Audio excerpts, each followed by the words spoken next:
Hello friends, welcome to jungle talkies. Dhanpur Nagar में घासीराम नाम का एक महाकंजूस रहता था। वह राजा के दरबार का खजांची था। एक दिन वह घर लौट रहा था कि रास्ते में उसने एक आदमी को पूरी खाते हुए देखा। उसका मन भी ललचा गया। कितने दिन हो गए मुझे पूरी खाए, आज मैं अपनी पत्नी से पूरी बनवा कर खाऊंगा, लेकिन उस पर तो काफ़ी खर्च आ जाएगा। यही सोचते हुए वह घर पहुंचा। काशीराम की पत्नी ने उसको देखा तो पूछ बैठी, क्या बात है, आज तुम बड़े उदास दिखाई दे रहे हो। कुछ नहीं, बस यूं ही, वह बोला। बताओ ना, क्या हुआ? क्या महाराज किसी बात पर नाराज हो गए क्या? उसकी पत्नी ने पूछा।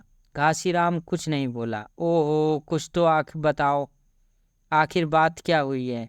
घासीराम की पत्नी झुंझलाई। तो फिर सुनो, आज मेरी पूरी खाने की इच्छा हो रही है। बस इतनी सी बात है, मैं अभी पूरी बना कर लाती हूँ। इतना कहकर वह रसोई की ओर चल दी। भाग्यवान, लेकिन मेरी बात तो सुनो, घासीराम चिल्लाया। अब क्या है, सिर्फ मेरे लिए ही बनाना। वाह, मैं और बच्चे कहाँ जाएंगे? बच्चों को बीच में क्यों लाती हो?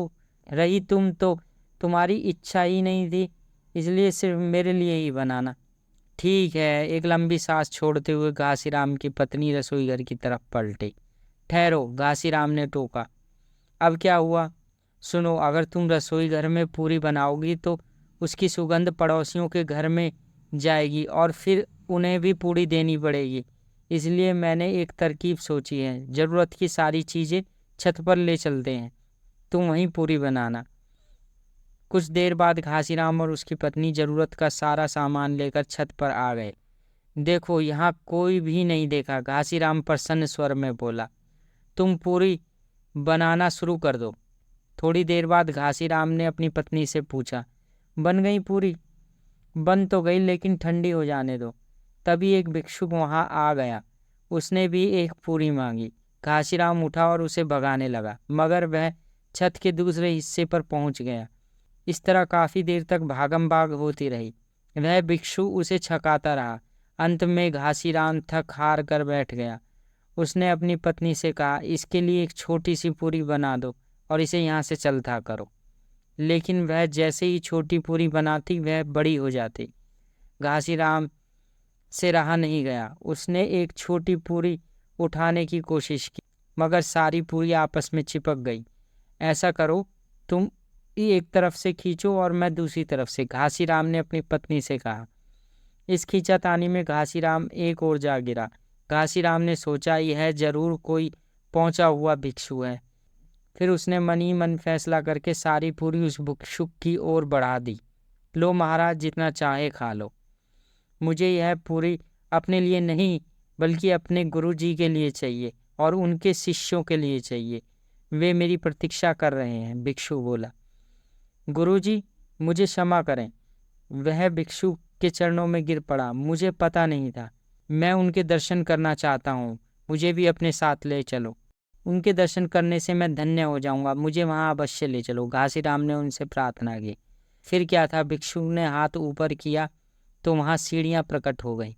कुछ क्षण बाद ही वे अपने गुरुजी के आश्रम में पहुंच गए। गुरुजी ने पूरी का उपहार स्वीकार कर लिया। सब भिक्षु को पूरी बांटी गई। घासीराम और उसकी पत्नी को भी हिस्सा मिला। जीवन में पहली बार अपरिचितों के साथ बांटकर खाने में उसे बड़ा आनंद आया। आह, कितना सुख मिल रहा है, घासीराम ने अपनी पत्नी से कहा। तुम उधर क्या घूर रही हो? वो पूरी सबने खा ली, पर फिर भी थाल ज्यों की त्यों है, घासीराम की पत्नी आश्चर्य से बोली। मैंने भी जीवन में ऐसा चमत्कार इससे पहले नहीं देखा। सचमुच आज हमारे जीवन का यह स्वर्णिम दिन है। फिर घासीराम अपनी पत्नी के साथ घर की ओर चल दिया। अब उसका हृदय पूर्णतः परिवर्तन हो गया। प्रिय, कल सारे मोहल्ले के लिए पूरी बनाना, घासीराम ने अपनी पत्नी से कहा।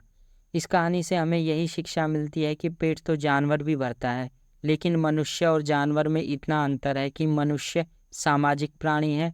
खाने पीने का आनंद इसी में है कि खुद भी खाओ, दूसरे को भी खिलाओ। इससे घर में बरकत होती है, मिल बांट कर खाने में भी आत्मिक सुख। अगर आपको ये कहानी पसंद आई हो तो please subscribe, like, comment and share with your friends. Thank you.